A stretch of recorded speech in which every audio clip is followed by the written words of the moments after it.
आप देख रहे हैं देश लाइव, देश की आवाज। अस्सलाम वालेकुम, आदाब, नमस्कार, सत श्री अकाल। देश लाइव में आपका स्वागत है। मैं हूं सहल कुरैशी। दोस्तों, नरेंद्र मोदी ने जिसे पद्मश्री अवार्ड दिया, वो जो है वो अब पहलवानों ने उनके घर के सामने सड़क पर रख दिया। ये आज की खबर। और इसके अलावा देश पर जो कर्ज है, पिछले 70 साल में से अगर मोदी के 10 साल निकाल दें तो जितने भी प्रधानमंत्री रहे हैं उन्होंने कुल मिलाकर देश पर कर्ज किया 55 लाख करोड़ रुपया। मोदी ने अकेले ने सिर्फ 10 साल के अंदर 155 लाख करोड़ रुपया कर्ज बढ़ा दिया इस देश के ऊपर। और इसके अलावा फ्रांस कह रहा है कि भारत जो है वो राफेल की जांच में सहयोग नहीं कर रहा है। 150 से ज्यादा सांसद, तकरीबन 150 सांसद संसद से बाहर फेंक दिए गए हैं। ये तमाम खबरें हैं आज की, लेकिन गोदी मीडिया बिल्कुल खामोश है। इन तमाम खबरों पर हम आपको आज विस्तार से बताएंगे किस तरीके से साक्षी मलिक, जो पहलवान बेटी, जो बीजेपी के एक सांसद के खिलाफ सड़कों पर बैठी कि उसने मेरा अत्याचार किया, उसने मेरा शोषण किया, उसके बावजूद भी वो सांसद आराम से संसद के अंदर बैठा है।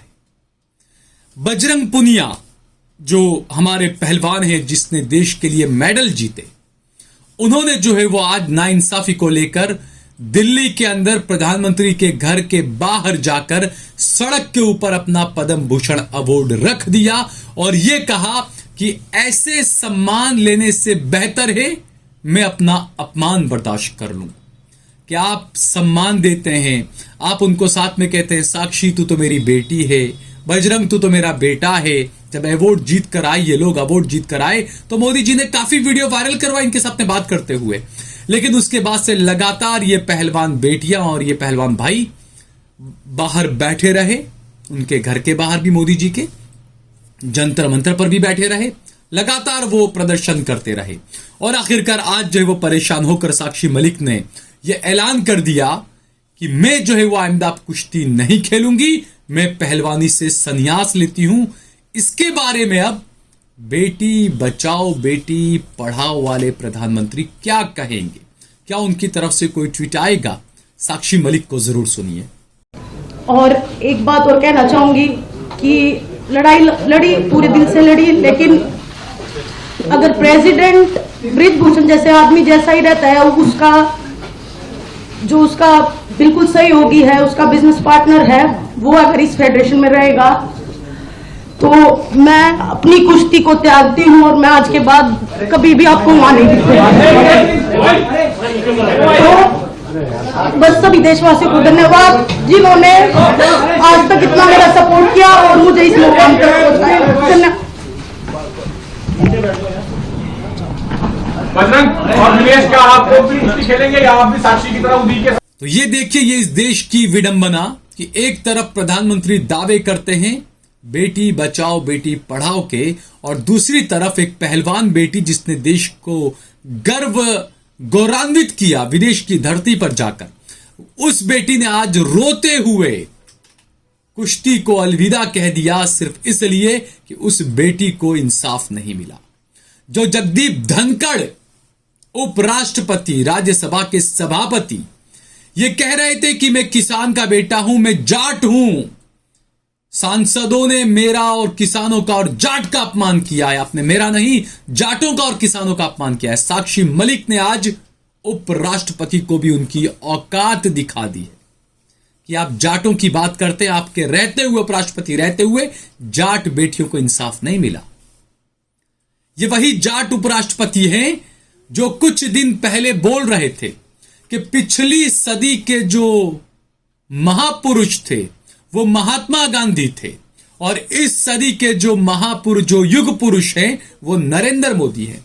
ये इस देश का उपराष्ट्रपति कहता है। दोस्तों, जो मोदी जी ये कहते थे कि कांग्रेस पार्टी जातिगत जनगणना की मांग करके जातिवाद को फैला रही है, हिंदुओं को बिखेरना चाहती है, प्रधानमंत्री जी आप अब उपराष्ट्रपति के इस बयान पर क्या कहेंगे?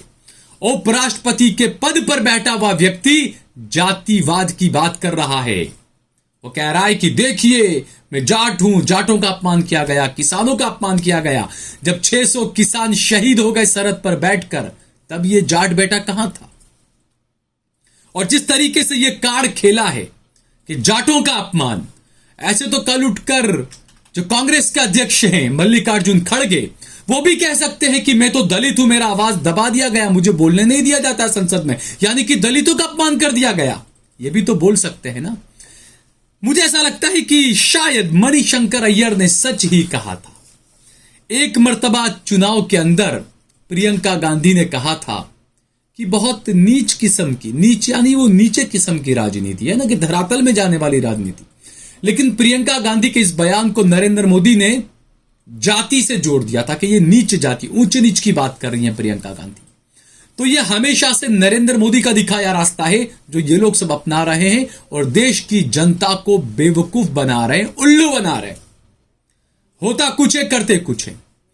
हमने ये भी देखा कि पिछले दिनों अचानक ही बहुत ज्यादा वायलेंट हो गए थे हमारे गृह मंत्री अमित शाह, राज्यसभा में भाषणबाजी करते हुए, और कहने लगे आप ऐसा कैसे कह सकते हैं कि जम्मू कश्मीर का कोई सांसद नहीं है, हम जम्मू कश्मीर है, हम सब जम्मू कश्मीर के हैं, जम्मू कश्मीर हमारा है। जबकि उनका कहने का मतलब यह था कि उस संसद के अंदर जम्मू कश्मीर का कोई सांसद नहीं था। लेकिन अमित शाह ने उसको बिल्कुल अलग ही रंग दे दिया।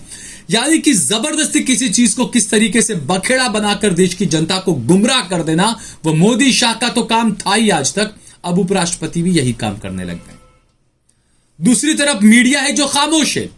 आईएमएफ ने, इंटरनेशनल मॉनिटरिंग जो फंड है, उसने चेतावनी दी है भारत सरकार को कि आप पर जो 55 लाख का कर्ज था 2014 तक, 2023 में वो कर्ज जो है वो बढ़कर 205 लाख करोड़ रुपया हो चुका है। जो पहले सिर्फ 55 लाख करोड़ रुपया था और अब जो है वो 205 लाख करोड़ रुपया हो चुका है। कोई गोदी मीडिया इसमें आवाज नहीं उठाएगा दोस्तों। ये 205 लाख करोड़ रुपए का कर्ज भारत पर हो कैसे गया? आज तक जितने भी प्रधानमंत्री हुए आजादी के बाद से 2014 तक के, सबने मिलकर 55 लाख करोड़ रुपए का ये कर्ज लिया था इंटरनेशनल बैंक से। मोदी जी ने अकेले ने 155 लाख करोड़ रुपए का कर्ज ले लिया। आप खुद अपनी पीठ थपथपाते हैं कि जीएसटी का कलेक्शन लाखों करोड़ रुपया आ रहा है। आप खुद अपनी पीठ थपथपाते हैं कि जीडीपी बहुत ज्यादा आगे बढ़ रही है, जबकि आईएमएफ का जो चेतावनी मिली है कि देश पर 205 लाख करोड़ रुपए का जो कर्ज हुआ है, उसके मुताबिक आप जितने भी इस वीडियो को देख रहे हैं ना, आप सब भी, और जो इस वीडियो को नहीं देख रहे हैं वो भी, उन सब पर नरेंद्र मोदी जी 1.5 लाख रुपए का कर्ज ले चुके हैं। हर भारतीय पर इस वक्त 1.5 लाख रुपए का, तकरीबन 1,40,000 रुपए का कर्ज है दोस्तों। यह आईएमएफ की रिपोर्ट कहती है। लेकिन आप सब मस्त रहिए, राम मंदिर बनकर तैयार हो रहा है, 22 जनवरी को वाह वाह करिए। राम मंदिर से आपका कर्ज भी उतर जाएगा, राम मंदिर से जीडीपी भी आपकी बढ़ जाएगी, राम मंदिर से आपका जो कर्ज है यह भी कम हो जाएगा। जब इतना सारा कर्ज हो चुका है, मोदी अकेले जब 155 लाख करोड़ रुपए का कर्ज ले चुके हैं, तो जो जीएसटी से पैसा आ रहा था वो कहां गया? जो जीएसटी का इतना कलेक्शन हुआ वो कहां गया? जो इनकम टैक्स में लगातार बता रहे हैं कि इनकम टैक्स भरने वालों की संख्या बढ़ गई है, तो इनकम टैक्स का जो कलेक्शन आ रहा है वो कहां जा रहा है? आरबीआई से आप लाख लाख करोड़ रुपया जो ले रहे हैं वो कहां जा रहा है? जो मोदी का जो स्पेशल कोरोना के टाइम में खोला था, वो सारा फंड कहां गया? कितना लाख करोड़ रुपया उसमें आया था? जब इतना सब कलेक्शन आ रहा है, जब जीडीपी इतनी अच्छी जा रही है, जब हमारी इकोनॉमी इतनी चमक रही है आपके आंकड़ों के अंदर, तो फिर ये 255 लाख करोड़ रुपए का कर्ज भारत पर कैसे हो गया मोदी जी? ये पूछने वाला कोई गोदी मीडिया का एंकर नहीं है दोस्तों। कोई नहीं पूछेगा ये सवाल नरेंद्र मोदी से। और दूसरी तरफ, जैसे मैंने कहा कि राफेल के मामले के अंदर फ्रांस की सरकार ने कहा है कि भारत जो है वो राफेल घोटाले की जांच में सहयोग नहीं कर रहा है कोई गोदी मीडिया किसी की हिम्मत जो ये पूछे कि भाई क्यों जांच में क्यों सहयोग नहीं कर रही है भारत सरकार? फ्रांस को क्यों ये कहना पड़ा कि भारत सरकार राफेल घोटाले के अंदर सहयोग नहीं कर रही है जांच के अंदर? ये तमाम चीजें कई सवाल खड़े करती है दोस्तों, क्योंकि हर भारतीय पर 1.5 लाख रुपए का कर्ज है। राफेल घोटाले को सुप्रीम कोर्ट भले क्लीन चिट दे चुकी हो, लेकिन फ्रांस की सरकार जो जांच कर रही है और वो ये कह रही है कि भारत सरकार जो है, भारत की तरफ से जो है वो इस जांच में सहयोग नहीं मिल रहा है। और इसीलिए जो 26 जनवरी के दिन राजपथ पर जो परेड होगा ना, हमारी सेना जो अपनी ताकत दिखाएगी, देश की ताकत, सेना की ताकत, लेकिन मोदी जी कहेंगे नहीं ये मेरी ताकत है। उस कार्यक्रम में पहले जो बिडेन को बुलाया गया था, अमेरिका के प्रेसिडेंट को, लेकिन उन्होंने मना कर दिया हम नहीं आएंगे। ये डंका बज रहा है आपका, देखिए। और उसके बाद अब जिस फ्रांस ने यह कहा कि भारत सरकार सहयोग नहीं कर रही है राफेल घोटाले की जांच में, उसी फ्रांस के राष्ट्रपति को जो है वो यहां पर चीफ गेस्ट के तौर पर बुलाया गया है। क्यों बुलाया गया है, क्या बात होगी, क्या डील होगी, ये आप सब समझ सकते हैं कि क्या कुछ होने वाला है वहां पर। तो ये जो तमाम चीजें जो निकल कर आ रही है दोस्तों, जिस तरीके से जो विक्टिम कार्ड खेला जा रहा है लगातार नरेंद्र मोदी की तरफ से, अमित शाह की तरफ से, अब इसमें नया नाम जुड़ चुका है उपराष्ट्रपति जगदीप धनखड़ का। जातिगत जनगणना पर नरेंद्र मोदी कहते थे कि कांग्रेस और विपक्ष हिंदुओं को तोड़ने का काम कर रही है, जात पात की बात कर रही है। अब नरेंद्र मोदी एक ट्वीट भी नहीं करेंगे कि उपराष्ट्रपति जी आप जात पात की बात न करें, आप इतनी बड़ी चेयर पर बैठे हैं, आप राज्यसभा जो उच्च सदन है हमारा, आप उसके सर्वे सर्वा हैं और आप वहां बैठकर इस तरह की बातें कर रहे हैं, जात पात की बातें कर रहे हैं। आप कल उठ के खड़गे भी कहेंगे, कल उठ के दानिश अली कह सकते हैं ना अब तो, कि भाई मैं मुसलमान हूं, मेरे साथ में ऐसा किया गया, सारे मुसलमानों का आपने अपमान किया। बिल्कुल अपमान किया। तो इन चीजों को समझना होगा दोस्तों। और जिस तरीके की जो हमारे पहलवान भाई बहनों के साथ में जो हुआ, उस पर, उसके बारे में भी देश को सोचना चाहिए और समझना चाहिए कि मोदी की कथनी और करनी में कितना अंतर है, इस पर भी जरूर ध्यान दिया जाना चाहिए। अगर ये वीडियो आपको पसंद आया हो तो इस पर कमेंट करें, इसे लाइक करें, इसे ज्यादा से ज्यादा शेयर करें। अगर आपने हमारा चैनल देश लाइव सब्सक्राइब न किया हो तो हमारे चैनल को जरूर सब्सक्राइब करें। सोशल मीडिया के तमाम प्लेटफॉर्म पर, फेसबुक, इंस्टाग्राम, ट्विटर, यूट्यूब पर भी आप देश लाइव को और सहल कुरैशी और सहल कुरैशी ऑफिशियल को जरूर फॉलो करें, सब्सक्राइब करें। हमने हमारा नंबर दिया हुआ है, जितना ज्यादा हो सके हमारा सहयोग करें।